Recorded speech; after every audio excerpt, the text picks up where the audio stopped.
The individual is subject to the state. This is the true purpose of the education system. In many systems throughout history, this was always the goal. Parents send their kids to school to help them become smarter, to help them find their talents and interests, to improve those talents and interests in the hope of having access to a better future. And some parents simply want a place to keep their kids for most of the day. These two main objectives are taken advantage of by an agenda that started hundreds of years ago. This agenda worked in stages, and at this point we are at the final part of the agenda. To make citizens of the New World Order, citizens who fit in with an antichrist-controlled world. And YAHUSHUA says to his people, get your kids out of the schools, the dens of the antichrist, and homeschool your children.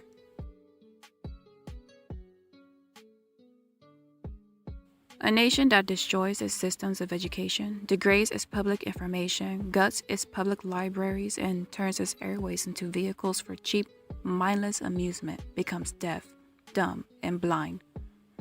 It prizes test scores above critical thinking and literacy. It celebrates rote vocational training and the singular, amoral skill of making money. It churns out stunted human products, lacking the capacity and vocabulary to challenge the assumptions and structures of the corporate state. It funnels them into a caste system of drones and systems managers. It transforms a democratic state into a feudal system of corporate masters and serfs. Teachers, their unions under attack, are becoming as replaceable as minimum wage employees at Burger King. We spurn real teachers, those with the capacity to inspire children to think, those who help the young discover their gifts and potential, and replace them with instructors who teach to narrow, standardized tests. These instructors obey. They teach children to obey. And that is the point. The No Child Left Behind program, modeled on the Texas Miracle, is a fraud. It worked no better than our deregulated financial system. But when you shut out debate, these dead ideas are self-perpetuating. Passing bubble tests celebrates and rewards a peculiar form of analytical intelligence. This kind of intelligence is prized by money managers and corporations. They don't want employees to ask uncomfortable questions or examine existing structures and assumptions. They want them to serve the system. These tests produce men and women who are just literate and numerate enough to perform basic functions and service jobs. The tests elevate those with the financial means to prepare for them.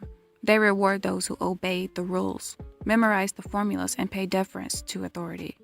Rebels, artists, independent thinkers, eccentrics, and iconoclasts, those who march to the beat of their own drum, are weeded out. Imagine, said a public school teacher in New York City, who asked that I not use his name, going to work each day knowing a great deal of what you are doing is fraudulent, knowing in no way are you preparing your students for life in an ever more brutal world, knowing that if you don't continue along your scripted test prep course and indeed get better at it, you will be cut out of a job. Up until very recently, the principal of a school was something like the conductor of an orchestra, a person who had deep experience and knowledge of the part and place of every member in every instrument. In the past 10 years, we've had the emergence of both Mayor Mike Bloomberg's Leadership Academy and Eli Broad's Superintendent's Academy, both created exclusively to produce instant principals and superintendents who model themselves after CEOs. How is this kind of thing even legal? How are such academics accredited? What quality of leader needs a leadership academy? What kind of society would allow such people to run their children's schools? The high-stakes tests may be worthless as pedagogy, but they are a brilliant mechanism for undermining the school systems, instilling fear and creating a rationale for corporate takeover. There is something grotesque about the fact that education reform is being led not by educators, but by financiers and speculators and billionaires. Teachers under assault from every direction are fleeing the profession. Even before the reform blitzkrieg, we were losing half of all teachers within 5 years after they started work. And these were people who spent years in school and many thousands of dollars to become teachers. How does a country expect to retain dignified, trained professionals under the hostility of current conditions? I suspect that the hedge fund managers behind our charter school system, whose primary concern is certainly not with education, are delighted to replace real teachers with non-unionized, poorly trained instructors. To truly teach is to instill the values and knowledge which promote the common good and protect the society from the folly of historical amnesia. The utilitarian, corporate ideology embraced by the system of standardized tests and leadership academics has no time for the nuances and moral ambiguities inherent in a liberal arts education. Corporatism is about the cult of the self. It is about personal enrichment and profit as the sole aim of human existence. Those who do not conform are pushed aside. It is extremely dispiriting to realize that you are in effect lying to these kids by insinuating that this diet of corporate reading programs and standardized tests are preparing them for anything, said this teacher, who feared he would suffer reprisals from school administrators if they knew he was speaking out. It is even more dispiriting to know that your livelihood depends increasingly on maintaining this lie. You have to ask yourself, why are hedge fund managers suddenly so interested in the education of the urban poor? The main purpose of the testing craze is not to grade the students but to grade the teacher. I cannot say for certain, not with the certainty of a Bill Gates or a Mike Bloomberg, who pontificate with utter certainty over a field in which they know absolutely nothing.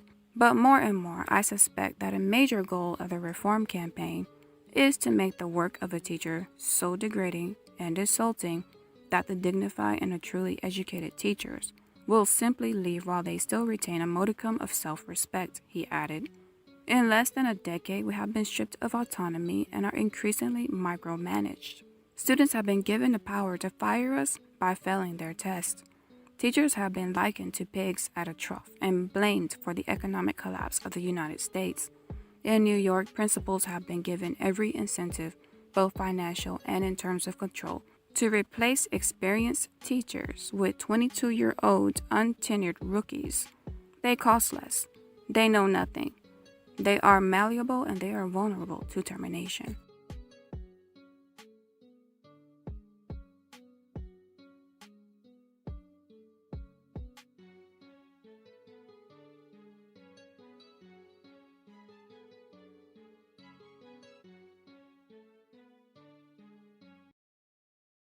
YAHUSHUA calls the schools dens of the antichrist. We should not take that description lightly or gloss over it. Most of us are also institutionalized by the school system that raised us in part and wired in a way to accept the way things are done and not think too deeply about the implications of this or that problem and the solutions. And if we were to find out there was a problem ingrained into the system which is completely normalized and continually normalizing things, then that means we have a decision to make, which may go against every standard we are indoctrinated to believe in. That decision is change, or the other decision is to ignore it and pretend it's not as important as it actually is. Both are big decisions. And I feel you, I really do. But we should ask ourselves, what does YAHUSHUA mean by that? This means that your parents were taught to be a docile citizen, to prepare you to be a docile citizen of a world controlled by the Antichrist.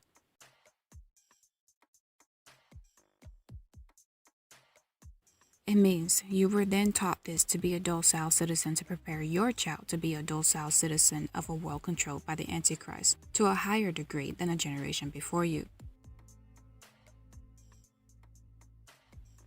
It means your child is being taught to be a docile citizen to prepare them to be a citizen of the world controlled by the Antichrist to an even higher degree than they are.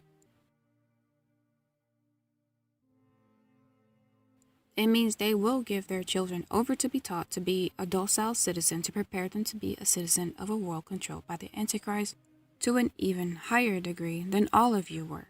And throughout this process, the biblical predictions about the last generation or cluster of generations living together and contributors of the problem will become increasingly apparent. 2 Timothy 3, 1-7. You should know this, Timothy, that in the last days there will be very difficult times. For people will love only themselves and their money. They will be boastful and proud, scoffing at God, disobedient to their parents, and ungrateful. They will consider nothing sacred. They will be unloving and unforgiving, they will slander others and have no self-control. They will be cruel and hate what is good. They will betray their friends, be reckless, be puffed up with pride, and love pleasure rather than God. They will act religious, but they will reject the power that could make them godly. Stay away from people like that. Stay away from people like that. They are the kind who work their way into people's homes and win the confidence of vulnerable women who are burdened with the guilt of sin and controlled by various desires. Such women are forever following new teachings, but they are never able to understand the truth. And Romans 1:18-32. The retribution of God from heaven is being revealed against the ungodliness and injustice of human beings who in their injustice hold back the truth, for what can be known about God is perfectly plain to them, since God has made it plain to them. Ever since the creation of the world, the invisible existence of God and his everlasting power have been clearly seen by the mind's understanding of created things. And so these people have no excuse. They knew God and yet they did not honor him as God or give thanks to him. But their arguments became futile and their uncomprehending minds were darkened. While they claimed to be wise, in fact they were growing so stupid that they exchanged the glory of the immortal God for an imitation.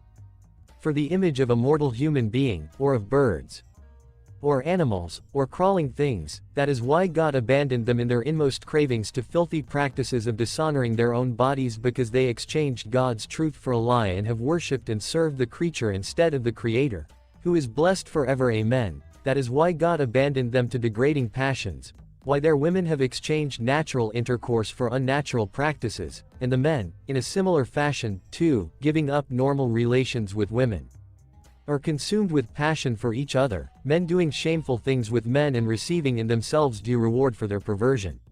In other words, since they would not consent to acknowledge God, God abandoned them to their unacceptable thoughts and indecent behavior, and so now they are steeped in all sorts of injustice, rottenness, greed and malice, full of envy, murder, wrangling, treachery and spite, libelers, slanderers, enemies of God, rude, arrogant and boastful, enterprising and evil, rebellious to parents, without brains, honor, love or pity. They are well aware of God's ordinance, that those who behave like this deserve to be permanently deleted, yet they not only do it, but even applaud others who do the same. Yah says this is the generation prophesied about. And this will continue until the Antichrist is openly ruling the world, and everyone who was successfully programmed to accept this will accept it. Everyone will be primed and ready, and since YAHUSHUA has said that the Great Tribulation has already begun, and that the children being born now are the souls that were reserved for this end time period, this will continue to become more apparent moving forward. The condition of society is a direct result of the social engineering, which is widespread and most influential on a country's citizens through the school system. And it is indeed a system. Nothing was ever left to chance in this system. This means everything is systematically done down to a science. The science of psychology and sociology, for example. This is done through classical and operant conditioning. It works hand in hand with the media, which gives out the propaganda in support of half-truths and propaganda being taught in the classroom. They all work together. But with all secret societies and their services to the world, everything is taught in a fragmented way so that the common person cannot see the big picture. You'll need to learn what these things mean, and I highly suggest you get a book or two that covers these subjects. Why? Because it's good to know how you have been manipulated so that you can recognize it and deprogram yourself and your child. Psychology and sociology is about how to control individuals and the masses. Forget about how it can be used to help, because the other side of the coin is that it can be used for evil as well. If you research how the information we have about psychiatry and psychology was even found, you could easily come to the conclusion that the purpose was for evil to begin with. Knowing that much data about human nature is first and foremost for the purpose of controlling them and changing them to whatever image the controllers want, and that image is definitely not the image of God.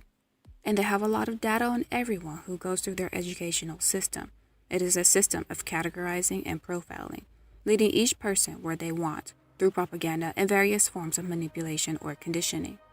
They recognize who is easier to control through their methods and who is not. This data collection is necessary for psychological profiling. Beverly Eakman, veteran educator, International Human Rights Award winner, and author of books such as Cloning of the American Mind and Walking Targets, Beverly Eakman described in an interview how students are regularly subjected to profiling through assessments and coerced into changing their worldviews through subversive, dialectical classroom techniques based on peer pressure. She goes on to state, I started out as a teacher, and I noticed during my teacher education process in college that all did not seem quite on the up and up. Most of it was educational psychology. Nobody seemed to care whether we knew the value of X or anything about any particular subject, not even our specialty. And that made me wonder.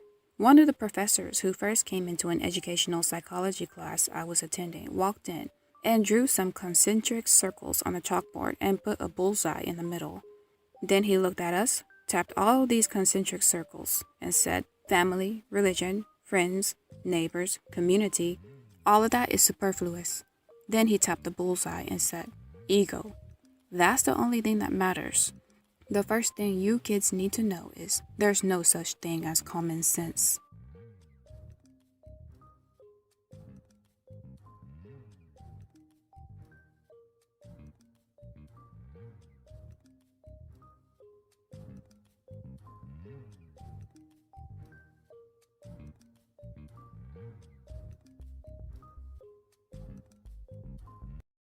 He alone who owns the youth gains the future. Conditioning obstructs our view of reality. We do not see it in its suchness because of our indoctrination, crooked and twisted.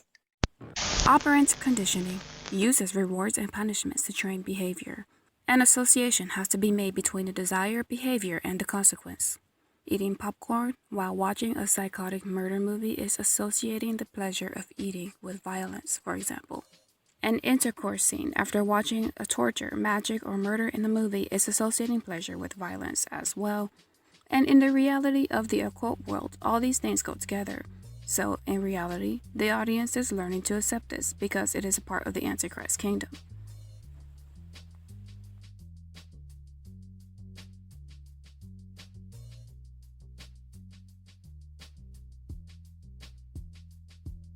It's just that simple to condition tolerance and acceptance of tormented life-ending violence in an individual or a group of people over time. When it comes to groups, this conditioning is a much more powerful tool to use because the shared experience is proven to be acceptable as entertainment. It's no longer just that one odd psycho who imagines things like that and has to hide it. It's something everyone is enjoying openly. This changes the dynamic of society more than most people could or would like to think. If that movie made lots of money and got great reviews, those people are conditioning the makers of the film by positive reinforcement. The reward of approval and profit lets the filmmakers know that they can keep on making movies with the same levels of violence at least, and even push it further the next time. The things they do in private can more and more come out in the open, and no one is going to protest it. On a deeper level, everyone involved is mentally, emotionally, and spiritually in agreement with the violence in those movies. They have taken a part of that violence as accomplices and desire to see more. Society is being desensitized. And have you noticed that over time, that even the protagonist is an amoral psychopath? The protagonist is the person that the audience is supposed to root for and connect with. They are supposed to be the clear-cut good guy. But in many cases, they are the devil as well. This moral ambiguity is done for a purpose. What you fill your mind and heart with is exactly what will come out from you. Now, imagine your child, whether they watch these things or not, going to school with children who fill their minds up with these types of shows and fill their spirit up with their associating demons, the demons of anger, violence, torment, murder, psycho, for example, which I bind up all these demons in the name of YAHUSHUA, and I suggest you do the same. I mentioned these for teaching only, but that's exactly what anyone watching these things are inviting in their households and into their hearts and spirit. And lots of parents allow their kids to watch these as well, so lots of kids are showing up in a building demonized by lots of evil spirits. They will act out in various ways at various times, and by act out, I mean the demon will use the human as a vessel to carry out its job. Don't think the human could stop it once that happens. The power over demons comes from YAHUSHUA HaMashiach, and we are told to flee the devil, not sit, watch, imagine, and secretly desire to play out his evil shows. And all of this is with the approval of their parents, who are their own kids' authority and spiritual heads. So parents have a lot of authority over their children, yet many are not taking authority over their kids and their household. And it's acceptable among their peers as well, and the kids' hearts and minds are harder at an earlier age because they started this conditioning earlier in life than the previous generations. I am not saying everyone who watches those kinds of things are going to physically attack others. If they don't do it physically, they will do it mentally and verbally, since that's the darkness they're feeding their souls. That is already a danger to their soul. This is unacceptable to YAHUSHUA HaMashiach, who said,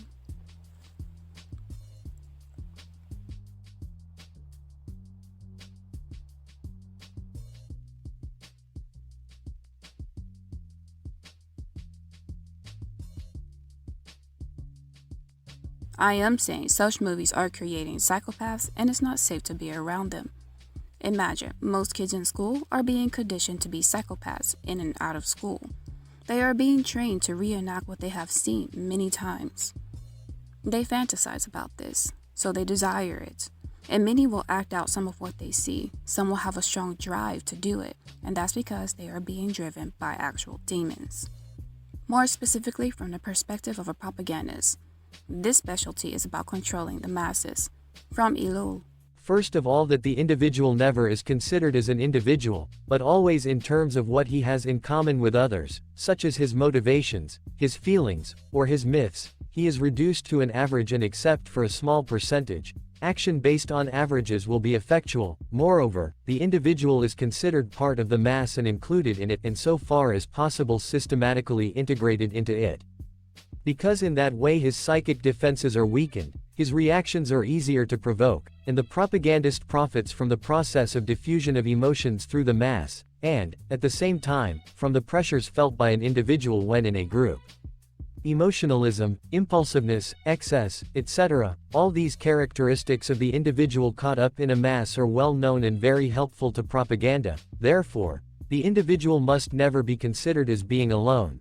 The listener to a radio broadcast, though actually alone, is nevertheless part of a large group, and he is aware of it. Radio listeners have been found to exhibit a mass mentality. All are tied together and constitute a sort of society in which all individuals are accomplices and influence each other without knowing it. Yet each one is alone, the newspaper reader, the radio listener. He therefore feels himself individually concerned as a person, as a participant.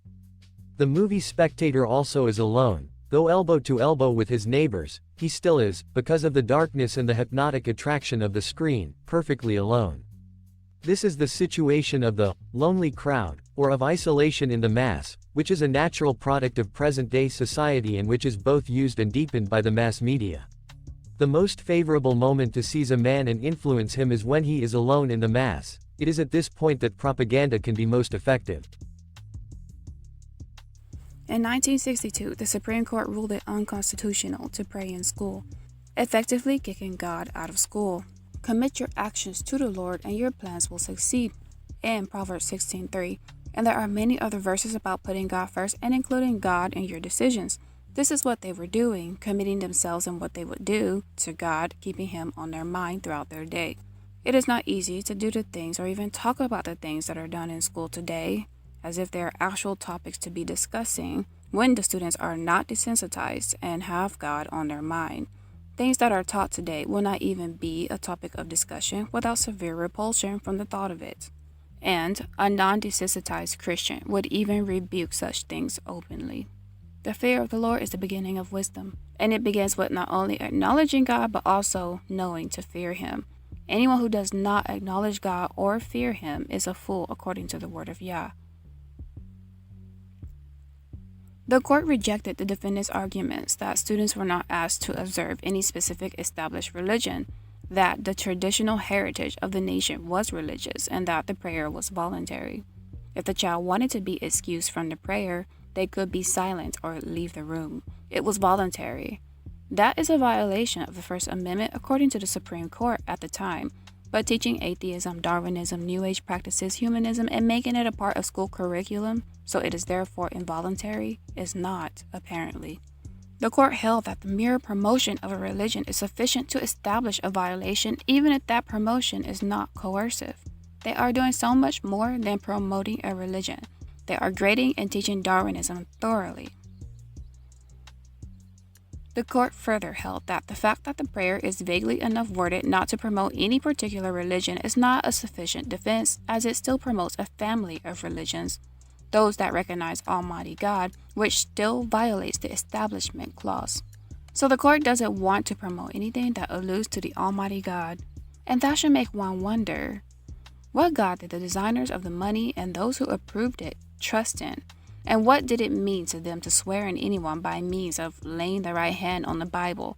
Propaganda tends to make the individual live in a separate world. He must not have outside points of reference. He must not be allowed a moment of meditation or reflection in which to see himself vis-a-vis the propagandist, as happens when the propaganda is not continuous. At that moment the individual emerges from the grip of propaganda. Instead, successful propaganda will occupy every moment of the individual's life through posters and loudspeakers when he is out walking, through radio and newspapers at home, through meetings and movies in the evening. The individual must not be allowed to recover, to collect himself, to remain untouched by propaganda during any relatively long period, for propaganda is not the touch of the magic wand, it is based on slow, constant impregnation. It creates convictions and compliance through imperceptible influences that are effective only by continuous repetition. It must create a complete environment for the individual, one from which he never emerges, and to prevent him from finding external points of reference, it protects him by censoring everything that might come in from the outside. Anyways, the education system is a part of a much bigger system, and the entire system understands that propaganda is best done to the group, which are the masses, and prayer in school and acknowledging God in the masses is in direct competition with the end goals of educating an entire society. They are not trying to make people into the image of Yah. They want the exact opposite for the coming antichrist ruler, where anything goes. That's why, going back to the Supreme Court decision, Ellul has been the basis for several subsequent decisions limiting government-directed prayer in school. In Wallace versus Jaffe in 1985, the Supreme Court ruled Alabama's law permitting 1 minute for prayer or meditation was unconstitutional. In Lee versus Wiseman in 1992, the court prohibited clergy-led prayer at middle school graduation ceremonies. Lee versus Wiseman, in turn, was a basis for Santa Fe ISD versus Doe in 2000, in which the court extended the ban to school-organized student-led prayer at high school football games in which a majority of students voted in favor of the prayer. But today, after-school Satanist clubs on school campus is just fine, not a violation of anything.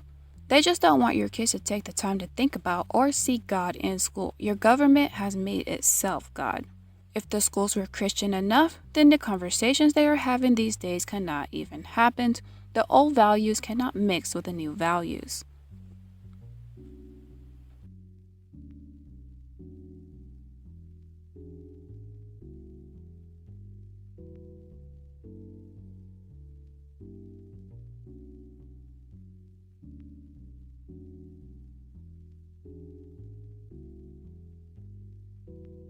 Propaganda must be total. The propagandist must utilize all of the technical means at his disposal, the press, radio, TV, movies, posters, meetings, door-to-door canvassing. Modern propaganda must utilize all of these media.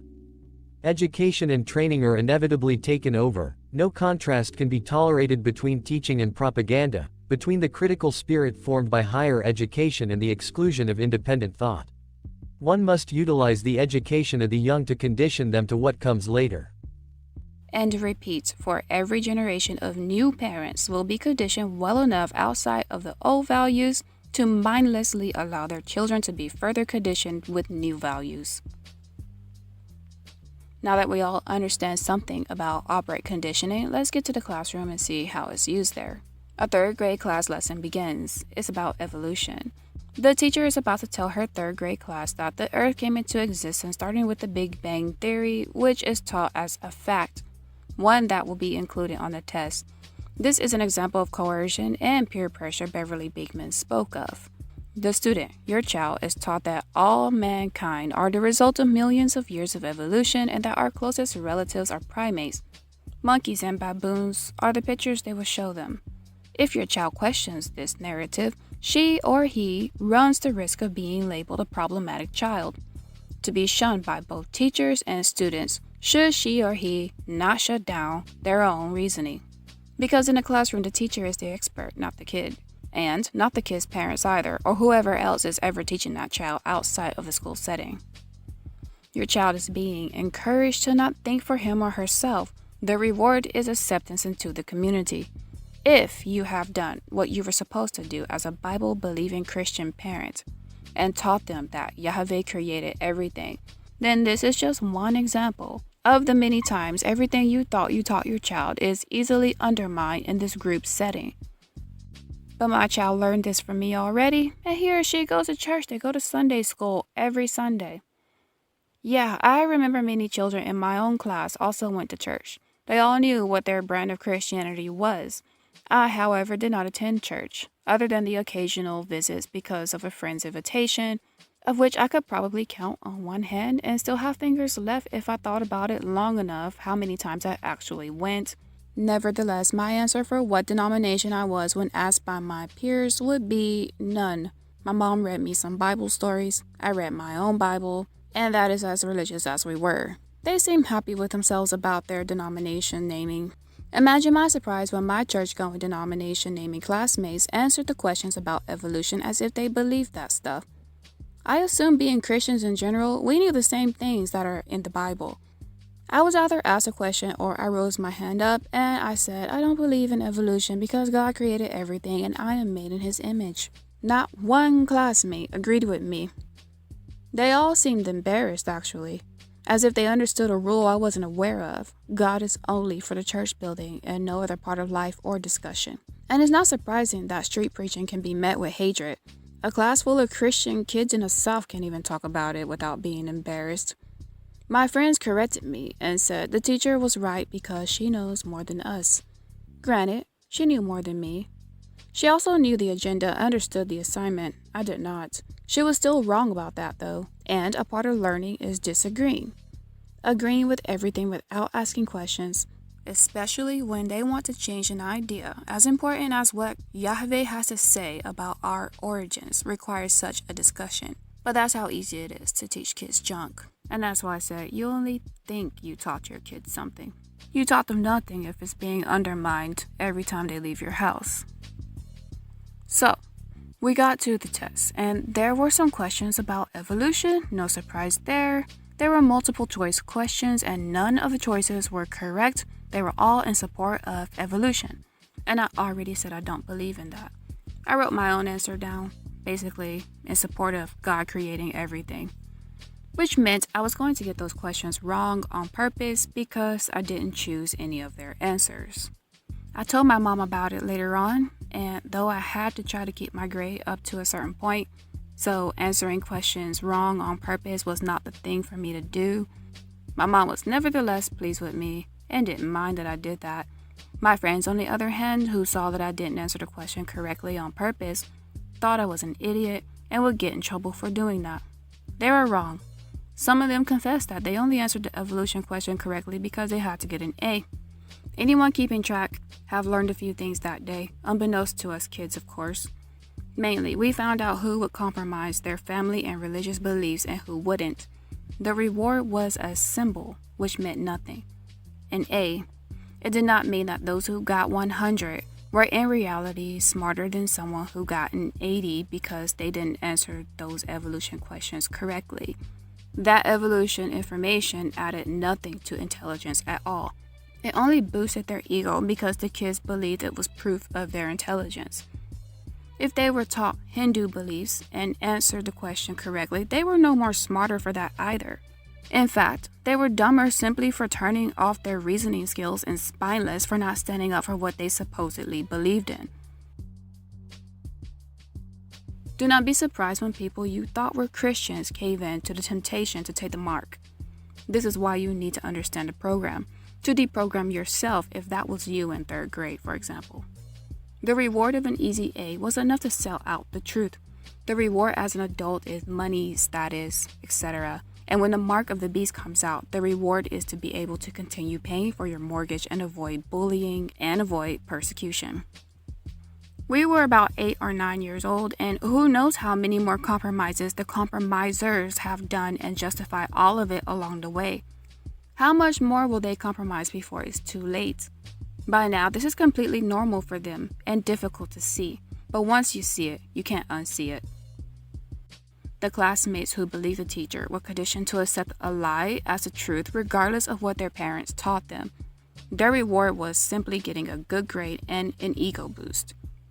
Many were conditioned to compromise because of their parents who wanted them to do whatever it took to get the best grade. This is what some parents encourage, even if it goes against what they taught their children. The reward is pleasing their parents with an easy A. All students are conditioned by the grading system. The grades, stickers, and titles are the rewards. Your parenting is being undermined by the school system, which is an integral goal, and your child has an extremely high chance of questioning everything you teach them instead of everything the school teaches them, and even reject it all behind your back, all while you keep your children in the latest fashion with the latest technology and such. Or they will stand their ground and face the school's consequences of negative psychological profiling. The school is really good at doing this too. This is what they're trained to do. That's why Christian kids go off to college and many of them renounce Christianity. Without overcomplicating it, they no longer believe. From daycare or early education programs to the PhD, the person is being trained by a system that knows full well how to get results. Whatever the diversity of countries and methods, they have one characteristic in common: concern with effectiveness. Propaganda is made, first of all, because of a will to action, for the purpose of effectively arming policy and giving irresistible power to its decisions. Whoever handles this instrument can be concerned solely with effectiveness. This is the supreme law, which must never be forgotten when the phenomenon of propaganda is analyzed. Ineffective propaganda is no propaganda. And the footnote reads, F.C. Bartlett accurately states that the goal of propaganda is not to increase political understanding of events, but to obtain results through action. Education is not merely neglected in many of our schools today, but is replaced to a great extent by ideological indoctrination. An article by Charlotte Iserbit. The reform is not new. It started in the early 1900s when John D. Rockefeller Jr.'s director of charity for the Rockefeller Foundation, Frederick T. Gates, set up the Southern Education Board. In 1913, the organization was incorporated into the General Education Board. These boards set in motion the deliberate dumbing down of America. In Frederick T. Gates' The Country School of Tomorrow, Occasional Papers No. 1, from the General Education Board, New York in 1913, was a section entitled A Vision of the Remedy, in which he wrote, "Is there aught a remedy for this neglect of rural life? Let us at least yield ourselves to the gratifications of a beautiful dream that there is. In our dream, we have limitless resources, and the people yield themselves with perfect docility to our molding hand. The present educational conventions fade from our minds, and unhampered by tradition, we work with our own goodwill upon a grateful and responsible rural folk. We shall not try to make these people or any of their children into philosophers or men of learning or of science. We are not to raise up from among them authors, orators, poets, or men of letters. We shall not search for embryo great artists, painters, musicians, nor will we cherish even the humbler ambition to raise up from among them lawyers, doctors, preachers, politicians, statesmen, of whom we now have ample supply." The above quote sounds like something from one of the public-private school-to-work tax-exempt foundation partnerships involved in the Reinventing Schools Coalition agenda, as well as other innocuous-sounding current-day initiatives that are being implemented across the nation. And The above Rockefeller agenda was followed up by the Carnegie Corporation's little volume on education entitled Conclusions and Recommendations for the Social Studies. Funded to the tune of $340,000 in 1934, this little book called for using the schools to turn the United States into a socialist nation, ultimately to become a member of a socialist communist world government. Author Francis Gannon wrote that Harold Lasky, the philosopher of British socialism, said of this report, "At bottom and stripped of its carefully neutral phrases, the report is an educational program for socialist America." Author Calhoun's 1919 Social History of the Family declared that the fondest wish of utopian writers was coming true. The child was passing from his family into the custody of community experts.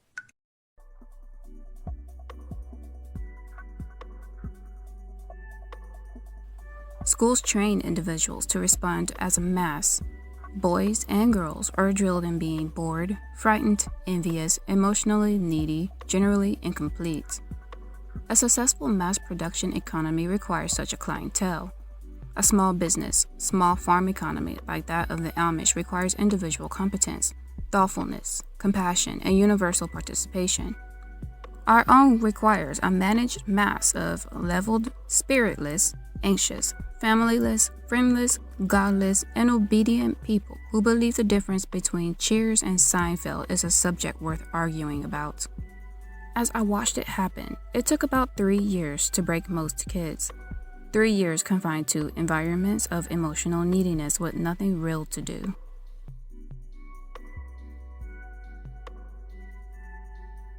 Benjamin Kidd quotes, "Have the interpreters of Darwinism in the past missed the great secret of the humanity of the world?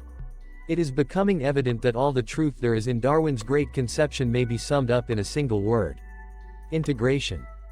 The great secret of the coming age of the world is that civilization rests not on reason but on emotion. The integration that is taking place in civilization is not the reasoning process of the mind but the emotion of the ideal. Civilization is absolutely invincible once it realizes the secret of its own unity. The main cause of those deep dividing differences which separate peoples and nationalities and classes from each other and which prevent or stultify collective effort in all its most powerful forms lies exclusively in the nature of the social heredity which is imposed on the young. In a generation they could all be swept away if civilization put before itself the will to impose on the young the ideal of subordination to the common aims of organized humanity. The influence of a collective ideal imposed on the mind of the young under conditions of emotion is incalculable. Give us the young and we will create a new mind and a new earth in a single generation. The will to attain to an end imposed on a people by the emotion of an ideal organized and transmitted through social heredity is the highest capacity of mind. It can only be imposed in all its strength through the young, so to impose it has become the chief end of education in the future. Power in its highest expression is the science of organizing the individual mind in the service of the universal. Truth is nothing else than this science of power. This is the text by which every religion will have to stand or fall. From the book Your Thoughts Are Not Your Own, the author references another author, Brainwashing, the Story of Men Who Defied It, released in 1956. The book contained this description. Brainwashing is a system of befogging the brain so a person can be seduced into acceptance of what otherwise would be abhorrent to him. He loses touch with reality, facts and fancy whirl round and change places. However, in order to prevent people from recognizing the inherent evils in brainwashing, the Reds pretend that it is only another name for something already very familiar and of unquestioned respect, such as education or reform. Hunter clarified his beliefs in the nature of coercion. Brainwashing was made up of two processes. One is the conditioning, or softening up process primarily for control purposes. The other is an indoctrination or persuasion process for conversion purposes. We want one class to have a liberal education, we want another class, a very much larger class of necessity, to forego the privilege of a liberal education and fit themselves to perform specific difficult manual tasks. President Woodrow Wilson. From Fabian socialist George Bernard Shaw's The Intelligent Woman's Guide to Socialism and Capitalism, he states that socialism means equality of income or nothing. Under socialism you would not be allowed to be poor, you would be forcibly fed, clothed, lodged, taught, and employed whether you liked it or not. If it were discovered that you had not character and industry enough to be worth all this trouble, you might possibly be executed in a kindly manner. The indoctrination is so deep that educated people think they're being objective. The popularization of social efficiency. From Kidd to Dewey, the origin and meaning of social efficiency. In February 1894, Macmillan published a book which became a bestseller and propelled its author, Benjamin Kidd, from a role as a UK government clerk to a celebrated writer of international standing. During the first year, the book Social Evolution sold 7,500 copies in England and 19,000 copies in the USA. When Kidd sailed to the US in 1898 and lectured across the continent, Social Evolution, with 250,000 copies, had outsold any other work on social philosophy. The trip demonstrated Kidd's appeal and popularity. The daily papers in San Francisco, Chicago, Boston, and New York reported extensively on his talks and lectures. Echo and Outlook ran lengthy interviews, while the Atlantic Monthly printed a long essay by him on America's destiny and historical mission. His new book, The Control of the Tropics, published in 1898, once again justifying imperialism, competition, and expansion by social efficiency, was a timely commentary on the then ongoing war with Spain over Cuba and the Philippines. Kidd's name became almost a household word in America. This was in the late 1800s, early 1900s, when the major shaping of national education would be made. Noting that Kidd was from the UK and without getting too caught up in the history, understand that ideas for this system were pulled from different places around the world, such as India, and various philosophies these places have. This is not the same as borrowing from Socrates and Aristotle techniques for learning. This is slavery under the illusion of freedom, as we will see later on in this video. Back to the article. Educators were no exception to the rule. Teachers, principals, and superintendents declared efficiency or social efficiency the primary aim of education. In fact, social efficiency was a term so pervasive in U.S. educational thought during the first decades of the 20th century that Edward A. Crook, in the shaping of the American High School 1964, saw fit to speak of what he called the social efficiency movement. The proponents of the reform, a diverse group of sociologists, philosophers, and educators, wanted the school to give up its preoccupation with academic contents and individualistic notions and to take up a social mission by making useful knowledge and life experiences the center of the curriculum. Krug claimed that social mission could mean two things. It could mean social service, i.e. the self-expressive tendencies of the child were to be reconciled with the demands of society. This was John Dewey's broad humanitarian approach. And it could mean social control, i.e. the interests of society were to supersede the needs of the child. To summarize, what Kidd presented was a new variation of the social Darwinist struggle for existence and survival of the fittest. However, more to the point, it was in Social Evolution that he introduced the concept of social efficiency. UNESCO. Again, there is a plan. This plan is not local. It is not confined to nations within themselves. It is not confined to the schools of America. It is international.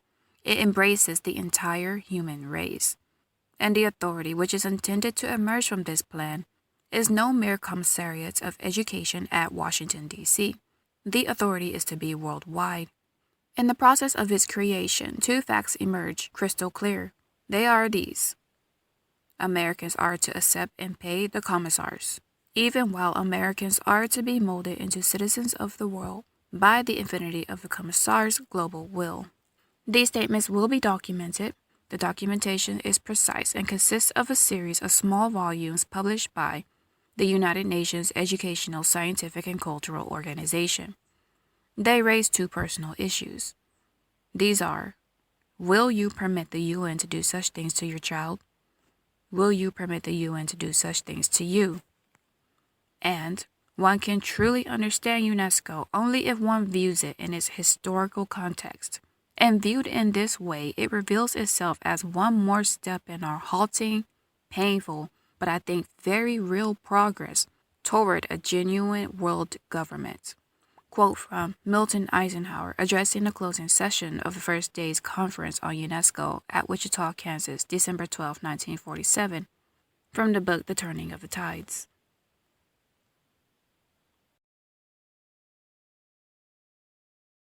SICUS, Sexuality Information and Education Council of the United States, organization officially renamed to SICUS, dropping its former spelled-out title and adding a tagline, Sex Ed for Social Change. While maintaining the belief that sex education is necessary for providing young people with the information they need to ensure their own lifelong sexual health and well-being, SICUS, Sex Ed for Social Change, began asserting that it can also do more than that. Sex education has the power to spark large-scale social change. SICUS is not a single-issue organization because sex ed, as SICUS envisions it, connects and addresses a variety of social issues. Sex ed sits at the nexus of many social justice movements, from LGBTQ rights and reproductive justice to the #MeToo movement and urgent conversations around consent and healthy relationships.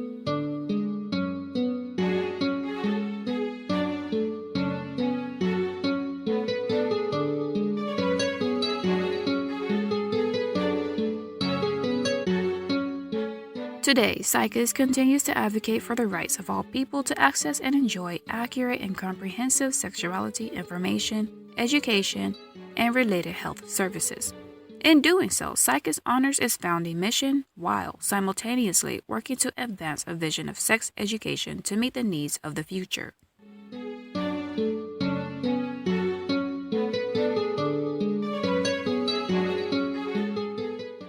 The next article piece I include here because this is their religion, which has several different names, but they serve the same master. This is not just learning how to count or read or about biology. This is a religion. It encompasses all areas of life as any religion does. And as a religion, this is what they think about anyone who opposes them, especially the biblically based religions of Christianity. Quote from a prize-winning essay by John Dunphy in The Humanist, from 1983. If the previous paragraphs prove anything, it is that the Bible is not merely another book, an outmoded and archaic book, or even an extremely influential book. It has been and remains an extremely dangerous book.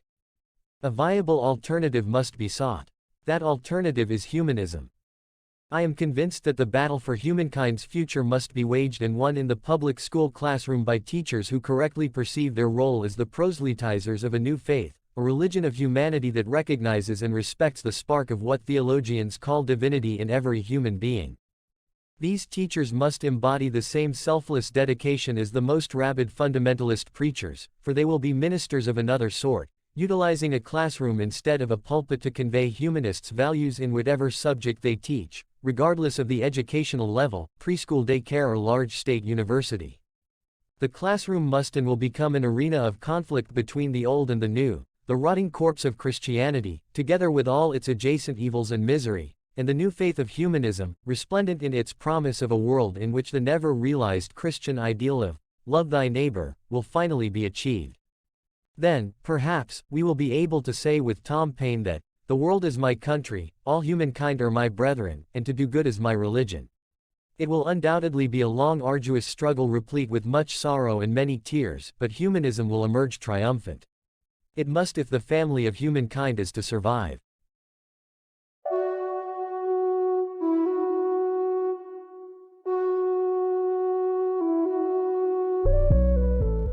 Expert perspectives on social learning. The need for resilient and adaptive individuals for rapidly changing environments is becoming increasingly important. Recent research has demonstrated that students need to be socially aware and emotionally connected in order to learn effectively and for societies to flourish.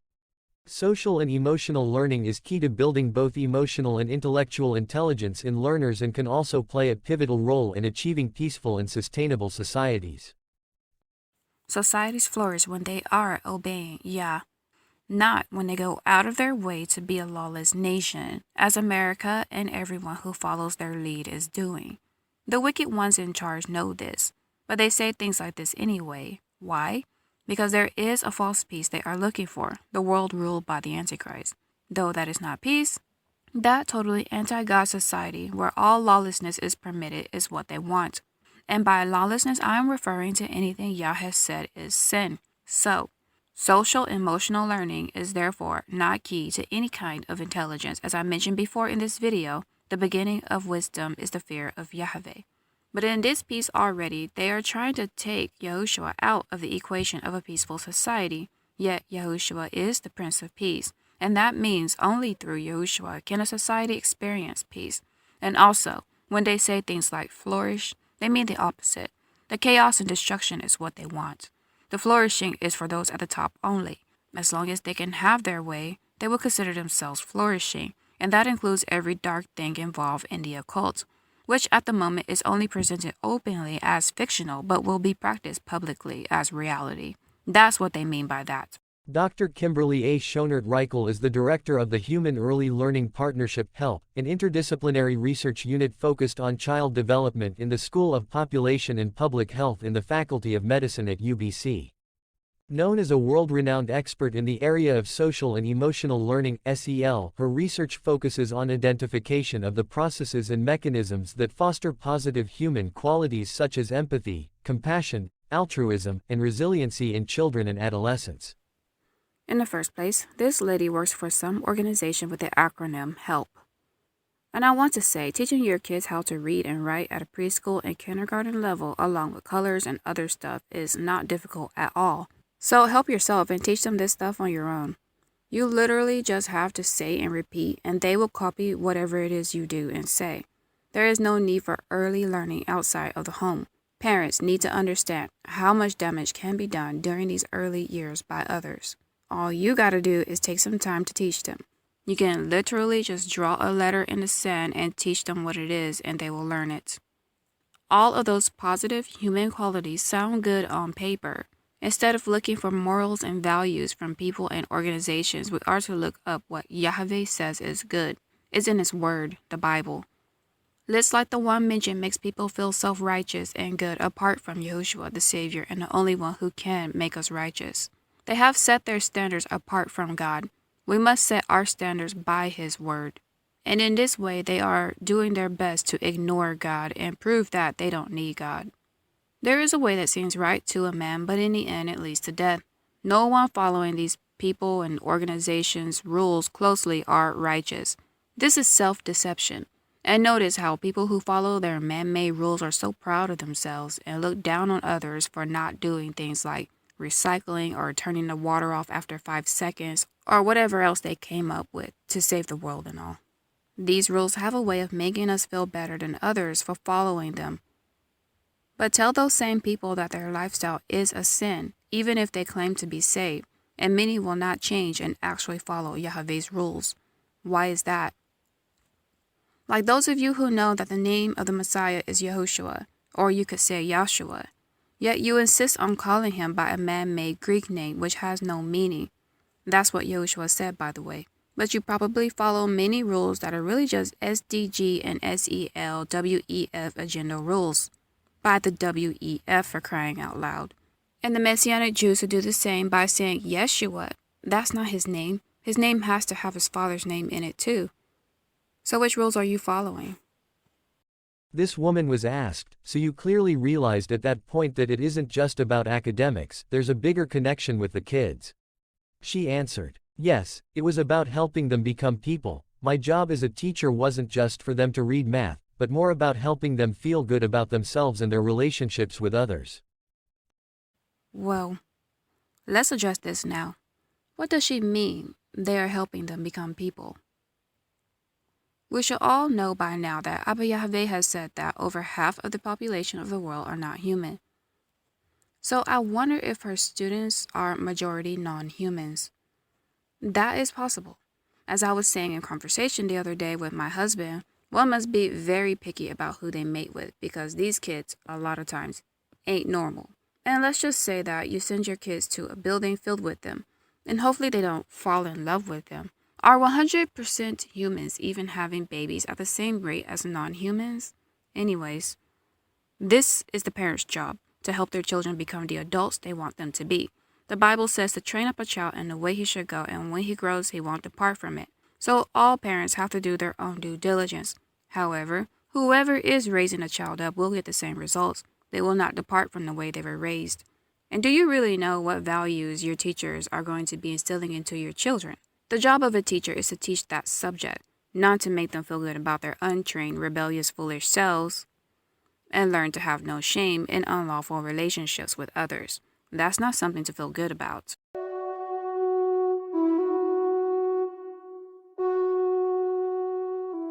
Holistic education in India. For over 2,500 years, the contemplative practice traditions of India have evolved sophisticated theories of mind and corresponding sets of mental and physical training practices by which the empowerment of the individual, the stabilization of attention, the refinement of awareness and insight, the promotion of harmonious relationships, and cultivation of ethical values in everyday behavior, e.g., peace, kindness, fairness, can be realized. The search for how to bring this form of education into the modern era was articulated in the early 20th century by Swami Vivekananda.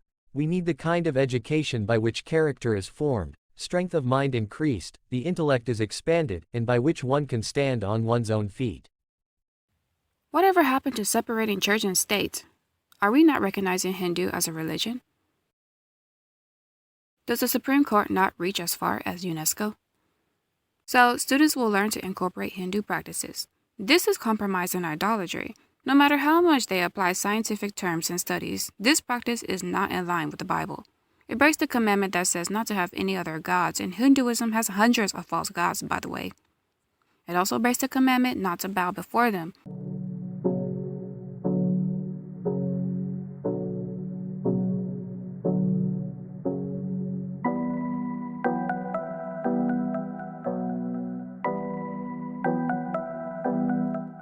In the practice of yoga and meditation, each pose and deep breath and envision is for a false god. They are all named for their false gods.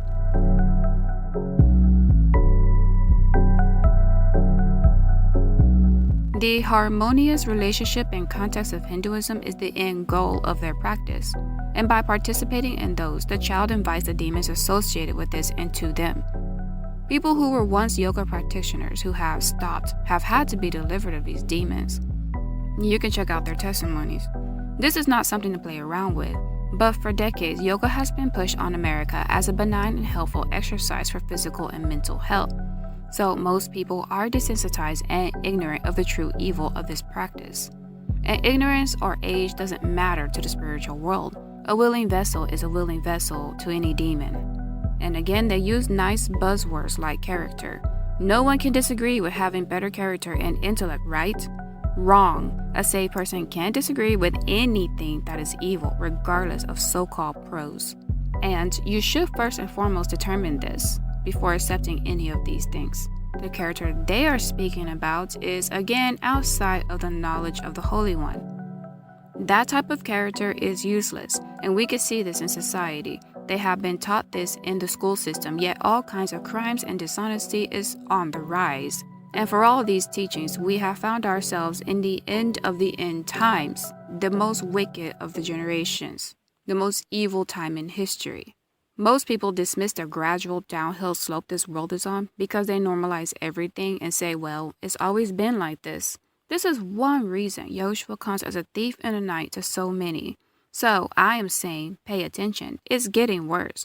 No amount of character development classes and techniques can change the fallen human nature. Only YAHUSHUA HaMashiach can do that, and submitting to the Ruach HaKodesh. They threw the Bible and prayer out of school and expect their secular morals to work. Well, congratulations, we are now in a great tribulation. So morals apart from God are not working. The need for an education in our postmodern times was a topic I was keenly interested in as a U.S. Fulbright scholar in India in 2005.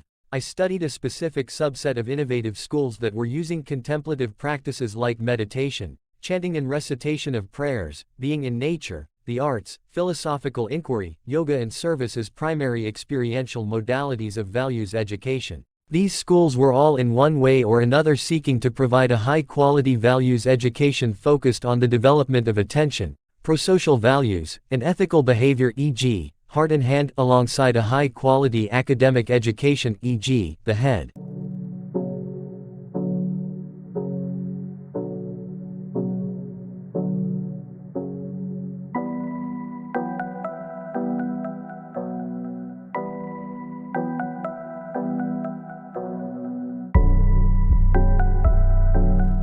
Like I was saying, morality apart from Yahweh doesn't exist. And they replaced the Bible and prayers with Hindu chanting, recitation, and prayers.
This is extremely insulting, to say the least. So it was not that the government was against religion, they just want to control what religion the kids are learning about.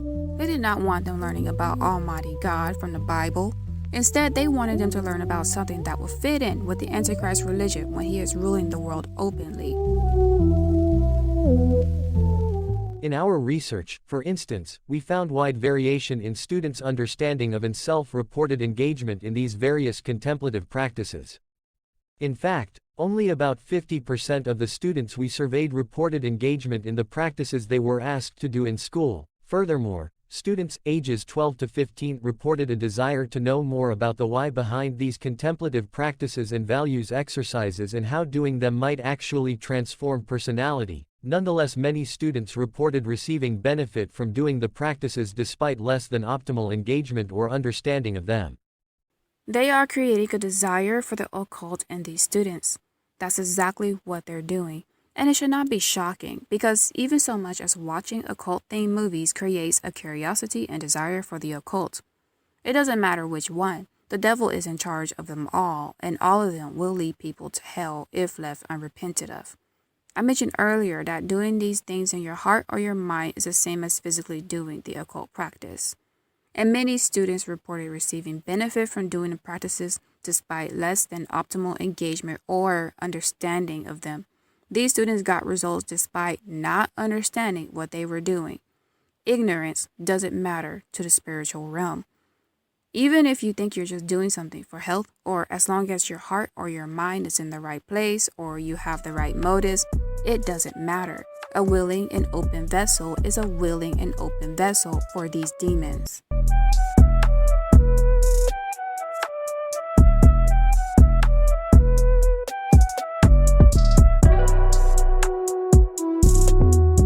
These findings led to many new questions. Scientifically, I began to wonder if we could design more rigorous scientific studies to assess the impact of contemplative practices on students' attention, emotion, and behavior. Practically, I wondered, how can we best engage students in experiential exercises meant to train attention, emotion, or values? How can we best explain the purpose of these practices, as well as the processes by which such practices have their intended benefits? How can we frame these practices in ways that matter to the life concerns of students? What are the best pedagogical techniques and ways of doing this in pluralistic societies? Might it be advantageous to develop non-sectarian secular, Non-sectarian secular. Non-sectarian secular approaches to whole-person education that are accessible to those from many different cultural, religious, and linguistic backgrounds. Again, the buzzwords are there. It sounds scientific, and many people worship science. It's Hinduism, plain and simple. They want to study the effects of Hinduism and how to trick people into practicing it. How can we frame these practices in ways that matter to the life concerns of students? When I'm about to present a message, I do not think, how do I frame this so that it matters to you? I'm not concerned about that. My job is to present the truth and be led by the Holy Spirit. People with harmful agendas have to frame things for you, because if they don't, you won't participate, and they really want everyone to participate. So develop non-sectarian, secular approaches to whole-person education from many different cultural, religious, and linguistic backgrounds. No, Hindu practices cannot be separated from Hinduism. Let's get that straight. The narrow road is the narrow road. No Hinduism is allowed. Since 2000, there has been an explosion of creative curricula that reflect secular, non-religious mindfulness, compassion and yoga programs aimed at teaching children from ages 4 and up skills related to attention, prosocial values, and ethical behavior.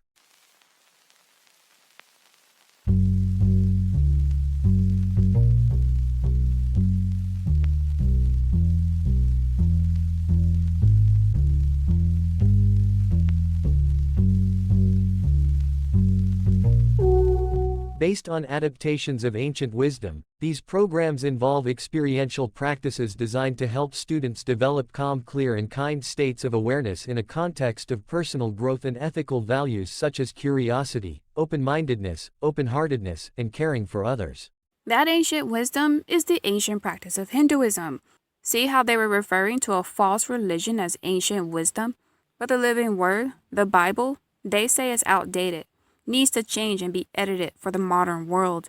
As I have said before, there are no morals apart from Yahweh. I will say now that the morals of false religions are equally useless.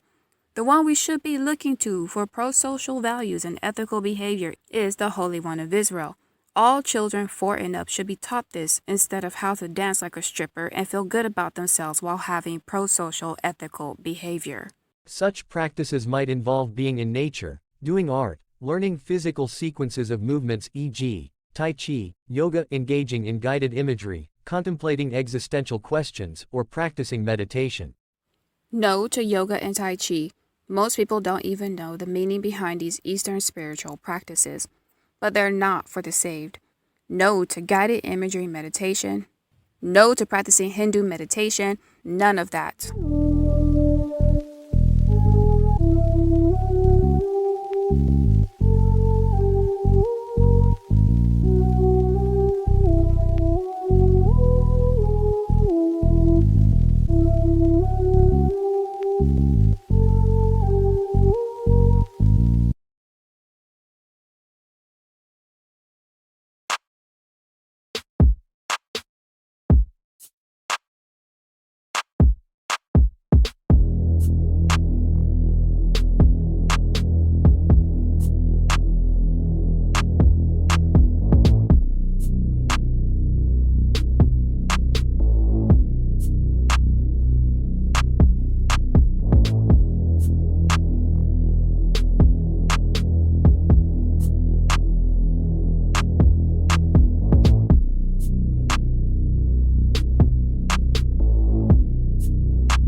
A heart mindfulness story. Supporting student self-regulation. Heartful planned ignoring. While many teachers intentionally ignored student behavior, effective teachers were able to calmly redirect attention from the misbehavior and focus on the lesson without reacting in frustration. One teacher shared how she heartfully sets up planned ignoring in the beginning of the year by telling students that if she ignores misbehavior, it does not mean that she does not see it or that she does not care about the students who are misbehaving, it just means that she's giving them space to fix it on their own. In other words, she is giving students an opportunity to self-regulate. She explained how she does this: I just blur him out. And keep going, and then all of a sudden he's regulating himself and he's doing what we're doing. Which is nothing I would have ever thought would happen if I were the one controlling him. As this teacher recognized, planned ignoring requires that teachers let go of trying to control students and give them a chance to regulate themselves, a critical objective of the curriculum. I have a story too. I was attending a school with a bunch of bad kids. This was 7th grade, in a new school for me. In most classes, the students pretty much did whatever they wanted, which was, to put nicely, disrupt the entire class. There was one class where the teacher, a male teacher, would yell at the problem students and they were able to get the class under control and finish the lesson. I learned something in that class. There was another class that was completely disruptive. That teacher, a female, used to shout and give out threats to try to get those kids in line, but they stayed disruptive. I learned absolutely nothing in that class. It got to a point that that teacher stopped trying to get the class in order and just sat at the desk. I didn't blame her for not trying. However, I remember sitting there not sure what to do for the hour. I was probably the only one quiet. I just decided to sit in that class, at my desk, quietly. It was quite boring. So, the ignore and let the students self-regulate? I have never seen that work, especially in a group of bad kids. You see, that takes a certain amount of maturity and probably kids who are raised well at home. Now, I don't want to get into all of that. When kids cannot be corrected, you, the parents, and anyone else who has to deal with them have a problem. These problems don't usually leave on their own. Ignoring it further is not the answer. But it does answer a lot of questions for why kids do what they do. It's because they can get away with it. Interview with Sadhguru. Question: how can education help create peaceful and sustainable societies? Sadhguru: there is a whole effort in the traditional Indian education systems about establishing a universal identity before children start their education process, because education is seen as empowerment. Before you empower them, the first thing is that they have a cosmic identity. This is called Aham Brahmasmi. The traditional Indian education, as in India's traditions, should have no place in the American education system. Where is the Supreme Court to remind us that we have no Indian heritage in the founding of this country, to an even greater extent than their denial of a Christian founding of this country? For their ideology, education is not simply learning, but it is empowering, which is vastly different than how the free world views education, as a basic right. This ideology is important to take note of because they mean it. Before setting a child on the path of power, they must have an identity that is predetermined by someone or something. Our identity is in YAHUSHUA HaMashiach. Our identity is in knowing that we are fearfully and wonderfully made in the image of our Creator. This is not the cosmic identity Hindus believe in, though. And who knows how many genders that would include. Question: what are some of the learnings values that we can take and apply from Mahatma Gandhi's teachings towards creating peaceful societies? Sadhguru: if you look at Mahatma Gandhi, he was not talented or anything special. He could not successfully practice as a barrister in India, which is why he went to South Africa. But suddenly, the man made a commitment towards something. He became so committed that he became a giant. So this is about looking inward to find peace, and this in theory should fix all the world's problems if everyone figures this out. Again, the only one who can bring peace is the Prince of Peace, YAHUSHUA HaMashiach. Without him, there is no peace, just fallen mankind, along with all the other fallen beings. There is no solution to this problem apart from obeying Yah and accepting his son YAHUSHUA HaMashiach as your Lord and Savior, and being led by the Ruach HaKodesh. The current environment is moving away from agreeing with anything Yahweh says, and this will not bring peace, but it will bring more darkness and judgment. This is the reason for the manifestation of the evil in the world. Question: what changes need to be brought about to current education systems in terms of content and delivery to achieve peaceful and sustainable societies? What role can teachers play? Sadhguru: now when it comes to teaching, you do not have to be an expert in a particular subject to teach. Now when it comes to teaching, you do not have to be an expert in a particular subject to teach. All you need to be is a loving human being, who is inspiring for the children to be with. If you ask children why they took to a certain subject, most of them will say it was because of one of their teachers. If it was a teacher they loved, they naturally loved the subject also. This is how a child functions. Altering human consciousness is not about the content but about the context. To change the fundamental context as to why we are educating ourselves has to change from exclusive one-upmanship to an all-inclusive approach. This needs care to establish a very inclusive identity from an early age. He is making a case that to be a teacher, you don't have to know the subject you're trying to teach well. An expert knows the subject well, so that's what this means. How well does one need to know the subject they're teaching? Don't know. Not well? Fine. Then the argument that some have with homeschooling parents that they are not qualified if they don't have a degree or something is not a valid argument. Since all it takes is love, who loves a child better than his or her own parents? Of course, it does take more than love for a teacher to not only like a subject but also understand it. But altering human consciousness is quite a task, even for the most lovable teacher. But you're seeing it happen as we tread into something worse than Sodom and Gomorrah territory in America itself. Note that they have to start this altering the human consciousness at an early age. What kind of job does one get that they do not have to have any knowledge to do the job? What kind of job does one do where emotion is the main job description? Any job matching this that you could think of are shady, are they not?